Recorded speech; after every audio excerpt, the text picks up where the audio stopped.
Emily closed her book, placed it on the small wooden desk beside her bed, and switched off the reading lamp. She had just settled under the covers when her phone chimed. A soft amber bulb glowed in the corner of her room, casting a faint haze over the walls. She turned her head toward the nightstand, already guessing who it might be. Ryan. He messaged her every night right before bed, a simple "good night" without fail. It was 12:15 a.m. She usually read for at least 20 minutes before sleeping, and for the past week she had been absorbed in a long romantic novel she couldn't seem to put down. She always read at least 15 or 20 pages, no matter how tired she was. Since she had to wake early for work, she forced herself to sleep by 11 most nights, but the book was addictive, and Ryan's late message had already disrupted her rhythm. She picked up her phone, smiled faintly, and texted Ryan back. Then she set the phone down again. Barely a minute passed before the ringtone chimed again. "Oh, great. Seems like someone isn't sleepy tonight," Emily muttered under her breath, half amused, half annoyed. She reached for her phone, but when she looked at the screen, her eyebrows pinched together. It wasn't Ryan. Unknown number, with an image attached. Curiosity prickled at her. She stared at the unfamiliar digits, trying to recall if she had ever seen the number before. Nothing about it felt familiar. Finally, unable to resist the urge, she tapped on the message. The moment the picture popped open, her heart jumped so violently she said bolt upright, as if the bed had kicked her. Her eyes widened. Even her breath seemed to freeze. It was a picture of her and Ryan, sitting across from each other in a restaurant, smiling, caught in a moment that felt private and warm. Emily leaned closer. She was looking at Ryan with soft, affectionate eyes, while he sat opposite her smiling as if he was saying something sweet. Their dinner plates and drinks were visible on the table. Someone had taken their picture, quietly, secretly. "What the hell? Who sent this?" she whispered, panic slipping into her voice. Her fingers trembled as she typed back to the unknown sender. "Who are you, and why did you send me this picture?" She waited, chest tight, but the message wasn't even seen. 2 minutes crawled by. She typed again, anxiety rising. "Please answer. Who are you?" Still nothing.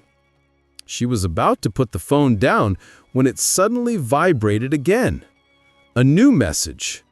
"Your friend." Emily's face tightened with a mix of anger and confusion. Her thumbs flew over the keyboard. "What kind of nonsense is this? You're not my friend. I don't know you. Tell me who you are and why you sent this picture." A moment later, "So what's Ryan then? He's your friend too, isn't he? I want to be a friend as well." Emily's stomach dropped. Her fingers went cold. Someone knew about her relationship with Ryan, something she had tried to keep private. Her family was strict, traditional, and protective. If they found out she had been meeting a guy in secret, the consequences would be devastating. Her brothers, especially Adam, would lose all control. Emily wasn't naive. She knew the stakes. Ryan wasn't just a friend. He was her coworker, her confidant, someone she was slowly falling for. They had met at the office. She worked as a computer operator. He was a supervisor. Their connection had started casually, small exchanges here and there, until conversations stretched longer, then dinners, then something unspoken but undeniably real. Earlier that night, Ryan had invited her to dinner, and she had accepted. She had told her family she would be late for work because of extra work at the office. She expected Ryan to confess his feelings, Maybe even talk about a future. And he did. He told her he loved her. He asked her if she'd consider marrying him. She had felt something bloom so strongly inside her that she lowered her gaze, cheeks warm, unable to speak, but her silence was answer enough. Then, Ryan got an urgent phone call and had to leave suddenly. There was nothing suspicious about it, just terrible timing. But what neither of them suspected was that someone had been watching, phone in hand, quietly taking pictures. And now, that someone had her number. Her phone buzzed again. Another message from the stranger. "Thinking hard, Emily?" She swallowed, then typed, "Listen! I said I don't talk to strange men. Ryan is just a colleague. Stop messaging me. I'm turning my phone off." She tossed the phone onto the table, her hands shaking, her entire body buzzing with fear. She didn't even have time to breathe before the ringtone hit again. Against her will, she checked it. "Fine, don't be my friend, but you will do what I ask. If you don't, I'll post this picture online." Emily's pulse thundered. Posting the picture online, that means humiliation, ruin.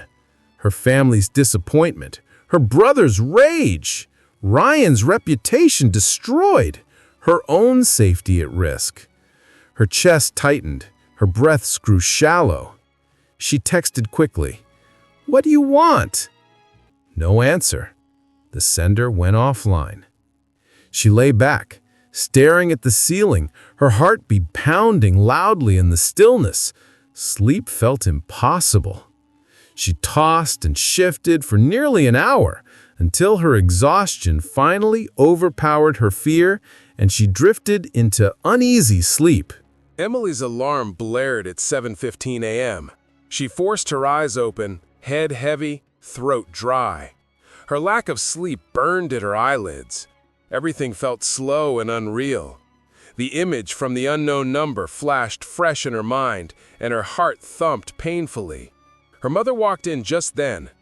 "Emily, aren't you getting ready for work? The Uber driver's already waiting outside."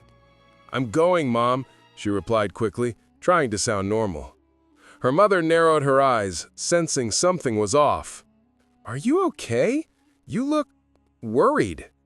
"No, I'm fine, just tired." Her voice shook slightly, but she forced a small smile. She had always been good at hiding emotions. "Well, come out when you're ready. I made breakfast." "I'm not hungry," Emily said. "What do you mean you're not hungry? You can't go to work like that." "I'll grab something later if I need to." "At least drink your tea." "Okay." Her mother walked out, still unconvinced.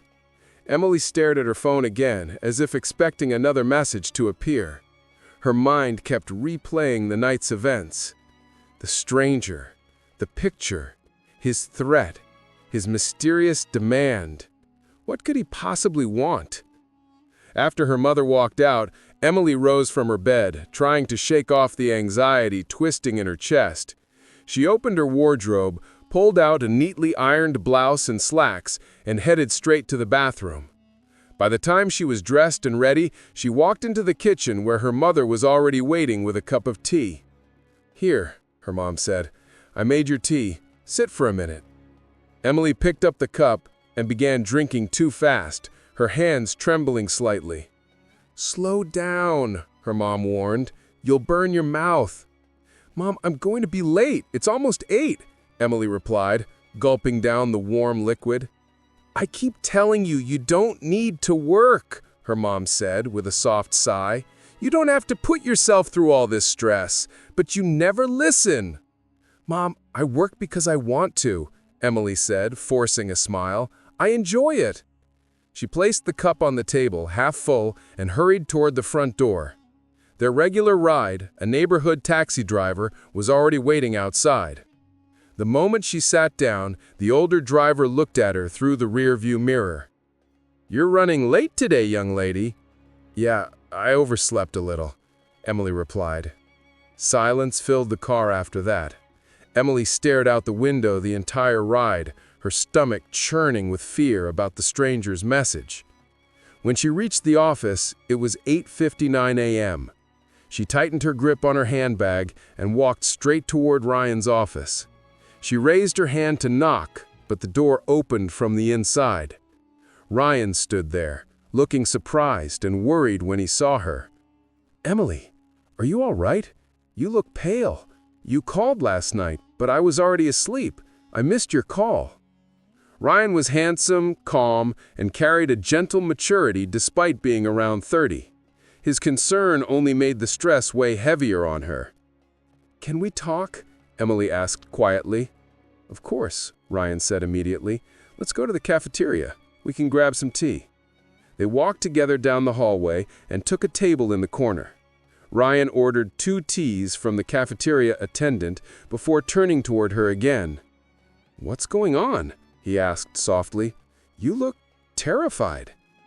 Emily took a deep breath, reached into her bag, pulled out her phone, and opened the picture. Then she placed it in front of him. Ryan's eyebrows shot up, and shock washed over his face.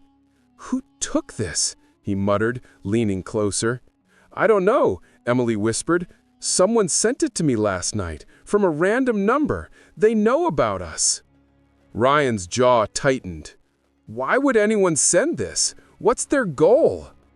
Emily explained the entire conversation with the stranger, the creepy messages, his demand for her attention, and then the vague threat. Ryan listened with complete focus, his forehead creasing with anger. "So first he tries to flirt with you, and when that didn't work, he hinted he has a demand?" "Yes," Emily nodded, fear tightening her throat. Ryan leaned back, exhaling sharply. "What kind of sick person does something like this? If I find out who it is, I swear I'll make sure he regrets it. Nobody has the right to harass you like this." "I'm scared, Ryan," she confessed. "I barely slept." "Do you have any idea who it might be?" he asked. "No." "None," she said, eyes downcast. "It could be someone you know," Ryan thought thoughtfully. "Someone jealous. Maybe someone who saw us together. Maybe a coworker. Or a distant relative, or someone who has a crush on you and got upset seeing us at dinner." Emily shook her head. "No, there's no one like that. No one I know would ever do something like this." Ryan sighed. "People hide a lot behind fake smiles, Emily. You'd be surprised." He paused, thinking. "Let's wait until evening," he finally said. "He said he would tell you his demand today. We'll see what kind of demand he has, and then we figure out how to handle it." Just then, the cafeteria attendant returned with their teas. When he walked away, Ryan continued, "I'm worried he's going to ask for money." Her heart dropped.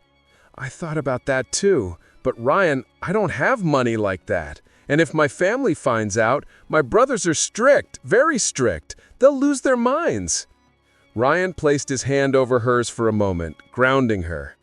"Hey, we'll figure this out. You're not alone in this. We just need to find out who this person is." Emily nodded, but the fear didn't leave her eyes. "Drink your tea," Ryan said gently. "It might help a little." She lifted the cup, but her hands were still shaking. The rest of Emily's day dragged painfully. She buried herself in work, answering emails, sorting documents, and doing anything she could to keep her mind from spiraling. But the anxiety never left. By the time she reached home that evening, she felt exhausted, physically and mentally. She asked her mother for tea and went to sit in the backyard garden, hoping fresh air would calm her down. She had barely taken 2 sips when her phone chimed. Her stomach dropped. Her hands froze. The same number. Her breath quickened as she opened the message. "Hi, Miss Emily. How is your day? I'm sure you talked about me with Ryan." Emily stared at the message, jaw tensed. She dialed the number instantly. The call rang. The display picture showed a random flower. After 3 long rings, the stranger hung up. Emily gritted her teeth and called again. This time, he hung up after one ring. Frustrated and trembling, she typed, "Who are you and what do you want? Why are you doing this to me?" A reply came almost immediately. "Don't call, I won't answer." Another message followed. "You're not going to hear my voice and recognize me, so stop trying." Emily's anger spiked. "I'm reporting you to the police." His reply came instantly. "Go ahead, but before you reach the police station, your picture with Ryan will already be posted everywhere online." Her blood ran cold. Then another message. "I'm watching you right now, and I know you're sitting in your backyard." Emily felt the world tilt under her. She looked around instinctively, at the trees, the walls, the nearby alley, but saw no one. "What do you want from me?" she typed with shaking fingers. He sent a laughing emoji. Then, finally, $200,000. Emily's heart slammed in her chest. $200,000? Are you out of your mind? Not yet, but if you don't give it to me, maybe I'll go crazy and post your picture everywhere. Let's not test my patience. Emily brought a hand to her forehead, feeling dizzy. Oh God, what do I do? She finally typed, "I don't have that kind of money. Not even close. Please, I'm begging you, leave me alone. 200,000, and I disappear from your life forever. I don't have it. Ask your brothers. They're doing pretty well, aren't they?" "Are you insane?" Emily typed. "What am I supposed to tell them? Why I need $200,000? Make something up. Say a friend is sick. Say you owe someone. I don't care. Bring me the money, or I'll ruin your life and Ryan's life with one click." Before Emily could respond, she heard footsteps. Her mother. Emily's heart lurched. She quickly closed the chat, but the phone slipped from her hands and fell onto the grass. She grabbed it fast. Her mother frowned at her erratic behavior. "Emily, what's wrong? You look terrified." No, nothing. You just startled me." Her mother lifted the teacup. "You didn't even drink half of it. Are you okay? Please tell me if something's wrong. I can help you." Emily forced a shaky smile. "I'm fine, Mom. Just tired. You surprised me, that's all." Her mother hesitated, but eventually carried the cup back inside. Only when she disappeared did Emily check her phone again. A long series of messages waited for her. Still no answer? I'm waiting. This is my final message. 3 days. Bring me the money in 3 days, or I will destroy everything. Goodbye for now." Emily's body felt cold. She dialed his number again, desperate, shaking, but the phone was off. He had blocked calls, he had gone completely offline. Emily stared at her trembling hands. 3 days. $200,000, and the stranger who was watching her every move. Her life was spiraling out of control. Emily was fuming. "Damn it," she muttered, her fingers trembling as she picked up her phone. Without wasting a second, she dialed Ryan.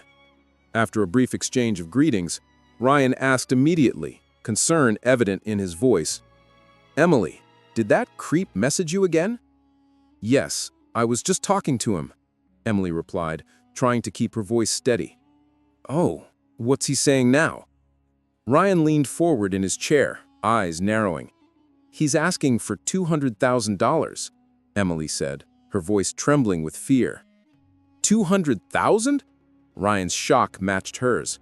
"He threatened that if I don't pay him, he'll post our photo online. And he gave me just 3 days, Emily whispered. "I'm really scared, Ryan." Ryan's tone softened, concern replacing shock. That's serious, Emily. What are you thinking of doing?" "I don't know," Emily admitted, shoulders slumping. "I need your advice. What should I do?" Ryan exhaled slowly. "If I had that kind of money, I'd pay him off myself, but I don't." "I understand," Emily replied. "But we have to do something. 200,000 is a huge sum, and if my brothers find out, they'll..." They'll go mad. We could be in real danger." "This wouldn't have happened if it weren't for me," Ryan said, guilt heavy in his tone. "I shouldn't have invited you to dinner. I'm sorry, Emily. I never wanted to put you through this, but you don't need to worry alone." "I am worried, Ryan," Emily said, a hint of heartbreak in her voice. "You know a girl's reputation is fragile. Once it's tarnished, it can haunt you for life. But I'll figure something out." "Whatever you decide, keep me informed," Ryan urged. "And remember, I'm here for you. Always." "Thank you," Emily said softly, hanging up. She sank into thought. After a long pause, she made up her mind. Tomorrow, she would visit the company that issued the SIM card the stranger had used. Maybe they could give her information about the number. With that plan in mind, she headed towards her bedroom. The next morning, Emily entered the office hallway and immediately ran into Ryan, who noticed the tension on her face. "Emily, did that creep call again?" he asked, lowering his voice. "Please, speak softly." "Oh, sorry." Ryan realized they were alone in the corridor. "No, he didn't call. I tried. I wanted to hear his voice, but the line was off. He's even offline on WhatsApp. But I'll find him. I've decided what I'm going to do." "And what's your plan?" Ryan asked, scrutinizing her expression.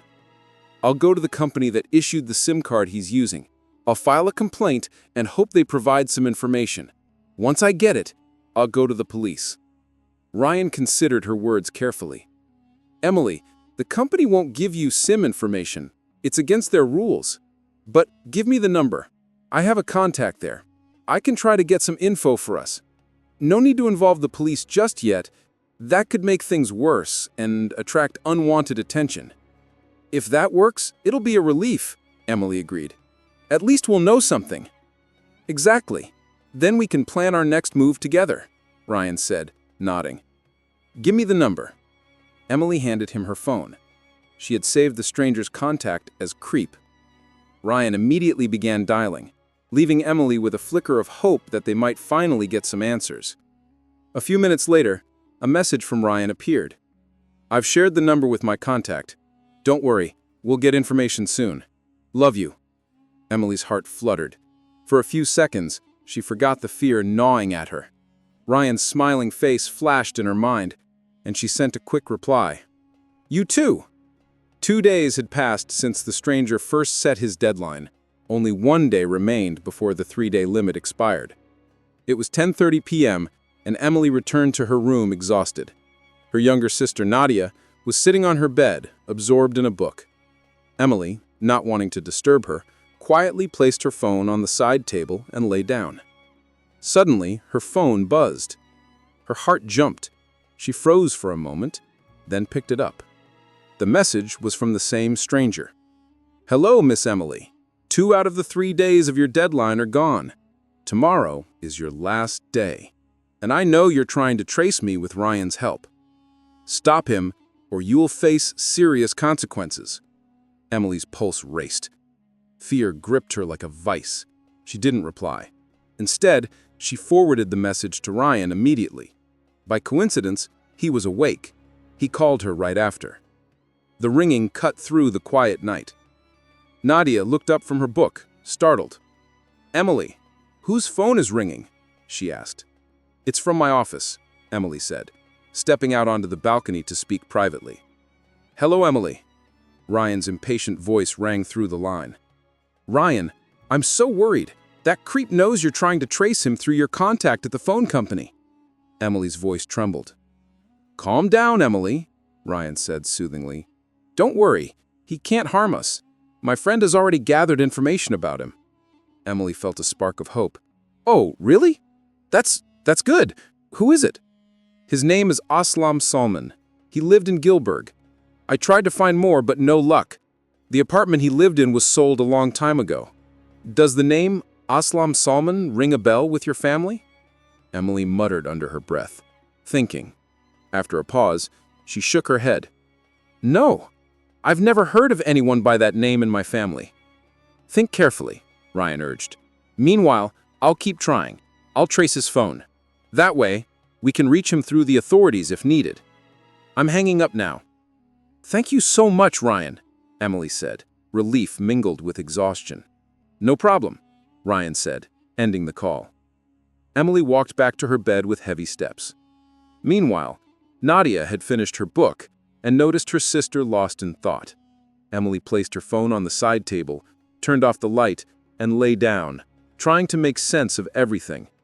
She tried to recall if anyone with the name Aslam Salman was connected to her family, but none came to mind. She knew all her cousins' names. This was the first time she had ever heard it. Later, Emily sat in the backyard, still deep in thought. Nadia approached her, noticing her sister's worried expression. "Emily, what's wrong? You seem lost in thought," Nadia asked. "Nothing," Emily said, forcing a smile. "Emily, I've noticed for the past few days that you seem troubled. You can tell me. Maybe I can help find a solution." Emily looked at her younger sister, grateful for the concern, but hesitant to reveal the full story. Emily trusted Ryan implicitly. Her instincts told her he was reliable. She decided to share everything with her sister Nadia. Perhaps Nadia could help her think of a solution. Nadia's eyes widened in disbelief as Emily recounted the entire situation. She stared at her sister like she'd seen a ghost. Finally, Emily asked, "Nadia, does the name Aslam Salman ring any bells? Any distant cousin or relative we might have missed?"